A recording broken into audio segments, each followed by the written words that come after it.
So today is March 1st. The fuck is that? Here. Y'all don't need no intro.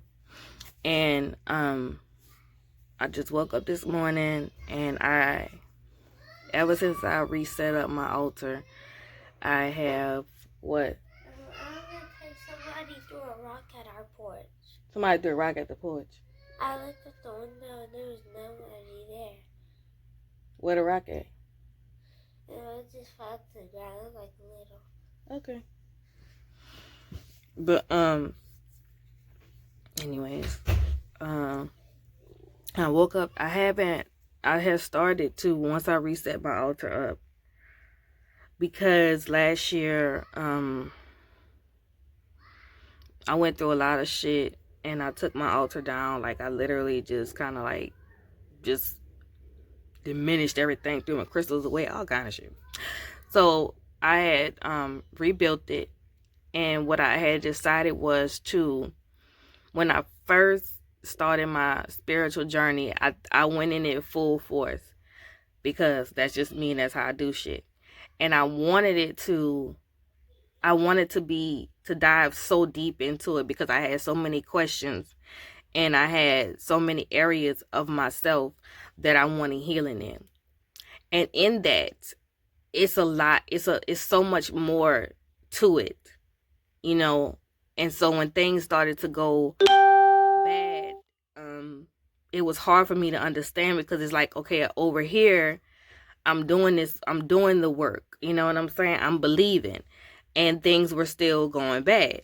So I had gotten to a point of just breaking everything down, because this is about to piss me off. Breaking everything down, because I felt like, I'm doing, and it's no different when, people who go to church every day, and then their life start going bad. You be like, God, I'm praying, I'm doing, what you want me to do.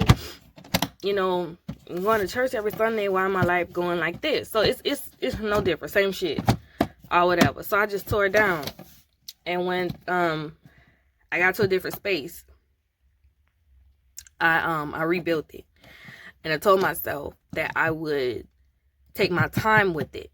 You know what I'm saying? Take my time with my spiritual journey and my spiritual growth, and really just understanding the duality and the balance and the things that you have to go through, because everything is about balance. And where you get a bunch of good, there may be a bunch of bad in other areas. It's the yin yang type of shit. So I don't know, but I just told myself, this time when you start, you're gonna start piece by piece and give each level of growth the time and energy and respect that it deserves. You know what I'm saying? I haven't bought my crystals yet, because even with that, even though I want them back, like I said, even with those, I want to start out small, get one at a time, really spend time with it, understand the energy that it brings. Yes. Yes. Can we go play outside? I give the code on my phone. No.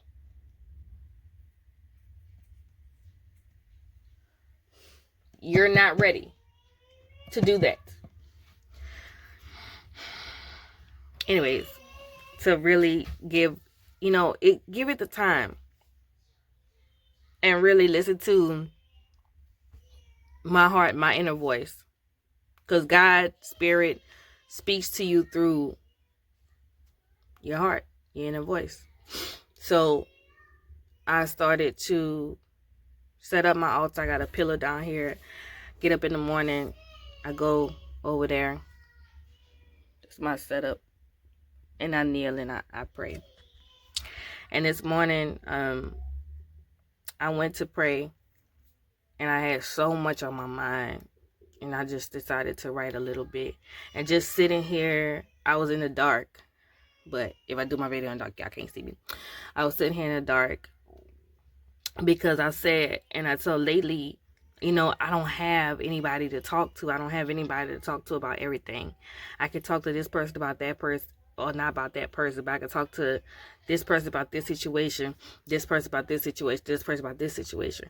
But there's no one who I can just release everything that's going on in my mind and in my head but myself. You know what I'm saying? And when you're talking to yourself, it's kind of like I don't know if that's bringing the clarity. But right now I don't trust anybody to talk to about everything. And I was thinking about going back to therapy or whatever, but I don't know if I'm ready to do that because, like I said, I have so much and I don't want to go in there and just dump on somebody, you know what I'm saying? But I just have a lot. You know, I got months and months of stuff built up. But beyond that, yesterday, I was thinking to myself as I'm like folding clothes and cleaning, like, this is the first time in my life in a long time that I have been just happy. And happy because of my own doing and my own work. Not happy because somebody else did it for me.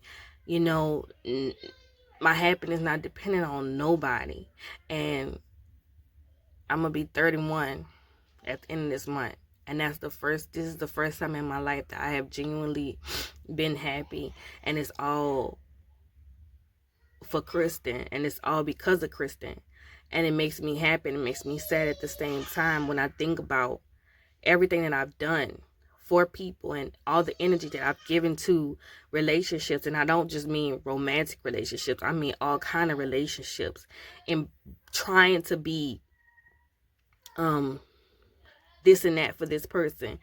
And never feeling like somebody is completely doing that for me. And knowing that in my heart, I don't ask for much. I don't ask for much from anybody. I'm a very easy person to please. You know what I'm saying? I don't require a lot. And I've never really gotten the things that I feel like I deserve. You know what I'm saying? As far as the treatment. You know, when you don't ask for a lot, you would think that you would get the little stuff that you require. But that's never been the case. That's never been the case. And I'm not saying I've never gotten anything. I've gotten big stuff. You know what I'm saying? But like I said, the little stuff, the stuff that really matters at the end of the day, the stuff that you build on, you know, it's always something. So it started to make me sad a little bit yesterday. And I'm not happy because of anything but the fact that I'm the one that is doing what I am required to do. You know what I'm saying? In my life. I can't turn and depend on nobody. You know what I'm saying? And I don't want to. Because you'll get let down every time. So being able to take care of everything that I need to take care of, even though it's hard, and saying to myself, well, Kristen, you know, you can't do this. And really having to be okay with that. And not being stressed out about it, saying, okay, you doing this, you're doing this, you're doing that. Okay, we can't, you know, telling myself this is not something that you can do right now. And really being okay with the fact that I know that just because I can't do this right now, it's still gonna get done. It's not in somebody else's hands to fail me. It's not in somebody else's hands to disappoint me. Because I know that I'll never disappoint myself. I beat myself up a lot. And I'm hard on myself. Because I expect more from myself than I expect from other people. And that's really fucking sad. Because you think that you would expect more from people than yourself. But I expect more from myself than other people. Because I know the amount of energy that I put into everything that I do. Everything that I do. I go in full force with it. But sitting here, you know, it just was peaceful. It was peaceful, you know, and I prayed the same prayer I pray every day. But most of all, I prayed for strength to deal with whatever is to come. I pray for strength in that because I had started back having nightmares about a bad situation. and it was really messing with me. You know what I'm saying? But overall, I can honestly say that outside of the other things, that I am happy with the space that I'm in. And I know that the space that I'm in, I got myself here. You know, I got myself in this space. Nobody can take it away, and nobody can take credit for it. And that's the main thing. That when you put your happiness in other people, they can take that happiness away. Not saying that other people can't make you happy, and not saying that they shouldn't. But it's the fact of, if all your happiness is wrapped up into other people and other things, you can always lose it. But when your happiness is brought to you by yourself, you know what I'm saying? It's given to yourself. You can't lose that. And can't nobody take that. You know, and that's what I had to tell myself. Today, Krista, you've been good. Can't nobody take that happiness away from you unless you allow them to. And like I said, it makes me sad and it makes me angry as well. But I have to tell myself, you have to focus on being happy, whatever that means. Because at the end of the day, people go focus on their happiness, not yours. And I've always focused on other people's happiness and not mine. Let me be what this person needs me to be. Let me be what this person needs me. Let me do what they need me to do. And it's never appreciated the way that it should be. And this is years of the same shit. So, I don't know. But this is the best way for me to get my day started, instead of just jumping into the day with the feelings, the tightness, and the feeling wound up, is to really just go and take a few minutes and pray and just be still and be quiet as much as I can, because y'all saw my damn kids interrupted me twice. The little one came in here before I even started recording, tried to blow out my damn candles. But, you know, if all you get is like 2 minutes, 3 minutes to just be in silence, take that shit. That's all I gotta say.